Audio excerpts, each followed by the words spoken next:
আমরা পোড়া কপাল। 1971 সাল থেকে নিয়ে 24 সাল পর্যন্ত আমরা অনেক ক্ষমতার পালা বদল দেখেছি, কিন্তু আমাদের মুসলমানের ভাগ্যের কোনো পরিবর্তন আমরা দেখিনি। আমরা 92% মুসলমানের দেশে, এখানে যদি কোরআনের আইন চালু না হয়, সুন্নাহর আইন যদি চালু না হয়, তাহলে কোথায় কোরআন এবং সুন্নাহর আইন চালু হবে? ভারতে, চীনে, ওখানে কি সম্ভব? এখানে 92% মুসলমানের দেশে যদি এখানে রাজতন্ত্র, সমাজতন্ত্র, ধর্ম নিরপেক্ষতা এগুলি যদি চলে, তাহলে তো এটা অত্যন্ত দুঃখের বিষয়। সংগ্রামী ভাইয়েরা আমার, অনেকে আপনারা মনে করতে পারেন যে 92% মুসলমানের দেশে ইসলামী রাজনীতি এটা কোত্থেকে আসলো। আসলে আমরা ইতিহাস পর্যালোচনা করলে দেখলেন আমাদের বিশ্বনবী মুহাম্মদ রাসূলুল্লাহ সাল্লাল্লাহু আলাইহি ওয়াসাল্লাম মদিনার জিন্দেগিতে উনি রাষ্ট্রপ্রধান ছিলেন। খুলাফায়ে রাশেদা ওমর রাদিয়াল্লাহু তাআলা আনহু, আবু বকর সিদ্দিক রাদিয়াল্লাহু তাআলা আনহু, ওমর রাদিয়াল্লাহু তাআলা আনহু, ওসমান গনি রাদিয়াল্লাহু তাআলা আনহু, এরা রাষ্ট্র পরিচালনা করেছিলেন কিনা কোরআন সুন্নাহর আলোকে? কোরআন সুন্নাহর আলোকে খুলাফায়ে রাশেদা তারা রাষ্ট্র পরিচালনা করেছিলেন। এরপরে বনি উমাইয়া 150 বছর যাবত, বনি আব্বাসিয়া তারা কমপক্ষে 800 বছর যাবত কোরআন সুন্নাহর আলোকে তারা রাষ্ট্র পরিচালনা করেছেন। এইরকমভাবে উসমানিয়ারাও প্রায় 500 বছর যাবত তারা কোরআন সুন্নাহর আলোকে তারা রাষ্ট্র পরিচালনা করেছেন।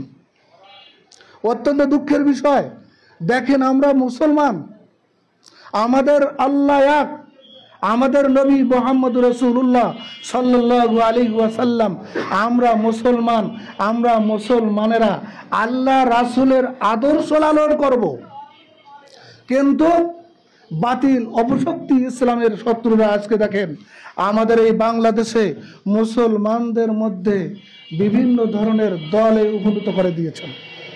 কেউ জাতীয়তাবাদ, কেউ ধর্ম নিরপেক্ষতাবাদ, কেউ সমাজতন্ত্র, কেউ গণতন্ত্র, এইভাবে বিভক্ত করে।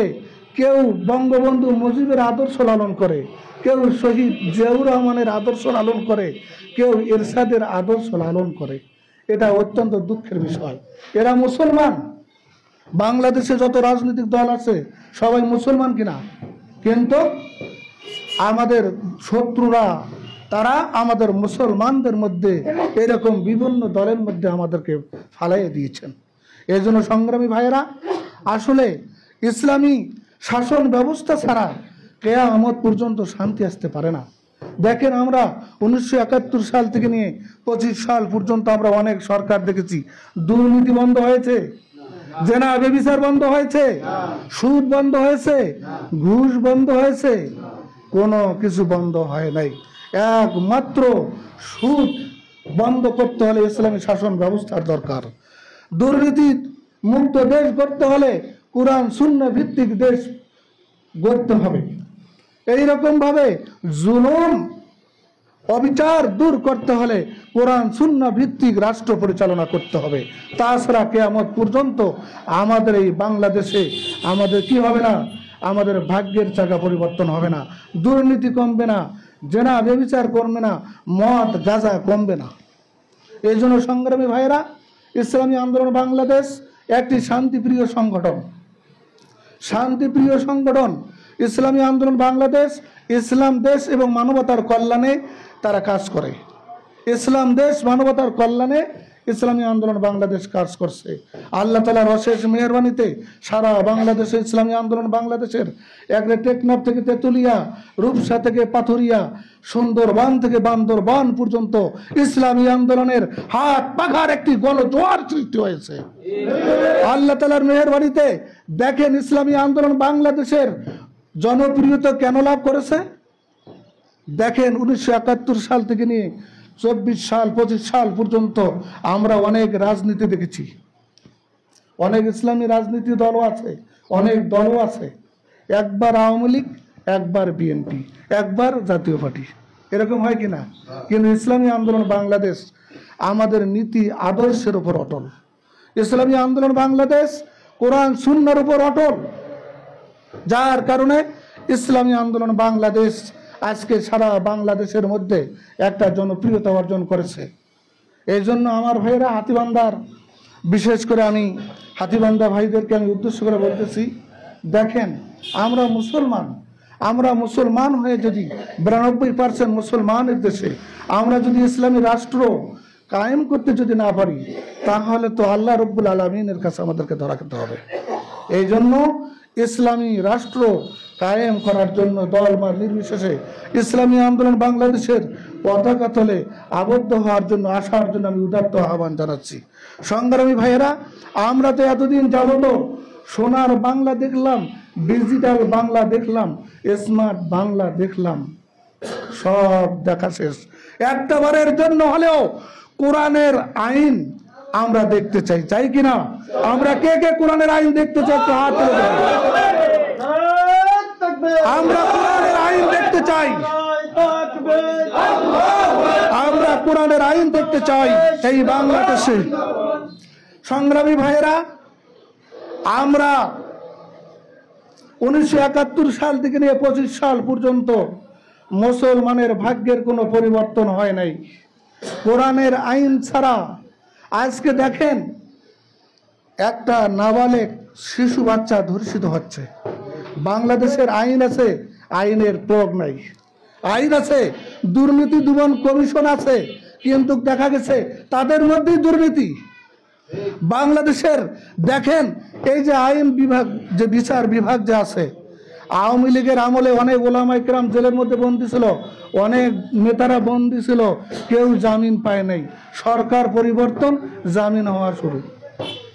আমরা কি এরকম বিচার বিভাগ চাই? আমরা এমন বিচার বিভাগ চাই যে বিচার বিভাগটা স্বাধীনভাবে কোরআন সুন্নাহর আলোকে তারা বিচার প্রদান করবেন। এখানে গরিব, ধনী, বড়লোক, কৃষক, তাঁতি, কুমার, জেলে সবার সমান অধিকার। এই জন্য আমাদের এই বাংলাদেশে সাম্য, মানবিক মর্যাদা, সামাজিক ন্যায় বিচার প্রতিষ্ঠা করতে হলে ইসলামী আন্দোলনের বিকল্প নাই। কোরআন সুন্নাহর আলোকে সাম্য প্রতিষ্ঠা করা সম্ভব, কোরআন সুন্নাহর আলোকে সামাজিক ন্যায় বিচার প্রতিষ্ঠা করা সম্ভব, এবং সামাজিক মর্যাদা কোরআন সুন্নাহর আলোকে প্রতিষ্ঠা করা সম্ভব। এই জন্য সংগ্রামী ভাইয়েরা, আমি বক্তব্য দীর্ঘায়িত করব না, আমি আপনাদেরকে উদাত্ত আহ্বান জানাবো। ইসলামী আন্দোলন বাংলাদেশ সারা বাংলাদেশে আল্লাহর মেহেরবানিতে আপনারা যারা চরমানিতে গেছেন দেখছেন, ইসলামী আন্দোলন বাংলাদেশ নীতি আদর্শের উপর অটল। যেখানে কোরআন সুন্নাহ বিরোধী, সেখানে আমরা নাই। এখানে হাজার হাজার মুফতিয়ারা আছেন। ইসলামী আন্দোলন বাংলাদেশের যদি কোরআন সুন্নাহ ভিত্তি কোনো একটা কাজ করে, সাথে সাথে হাজার হাজার উলামায়ে কেরাম ইসলামী আন্দোলন থেকে পদত্যাগ করবে। এই জন্য ইসলামী আন্দোলন বাংলাদেশ একটি শান্তিপ্রিয় সংগঠন। আমরা এই সংগঠনের দাওয়াত, আমরা নতুন কমিটি হলো, আমি এই নতুন কমিটিকে আমি আমার অঞ্চলের অন্তঃস্থল থেকে আমি ধন্যবাদ জানাই। এবং আমি আপনাদের কাছে বিনীত অনুরোধ, হাতীবান্ধার প্রতিটি ইউনিয়নে, ওয়ার্ডে ইসলামী আন্দোলনের কর্মী আপনারা সংগ্রহ করেন এবং কমিটিগুলি অল্প সময়ের মধ্যে আপনারা করবেন, এবং আমাদেরকে আল্লাহ রব্বুল আলামিন ইসলামের জন্য যেন কবুল করে। আল্লাহ, আমি আমার এই কথা বলে আমার সংক্ষিপ্ত বক্তব্য এখানে শেষ করছি। আসসালামু আলাইকুম।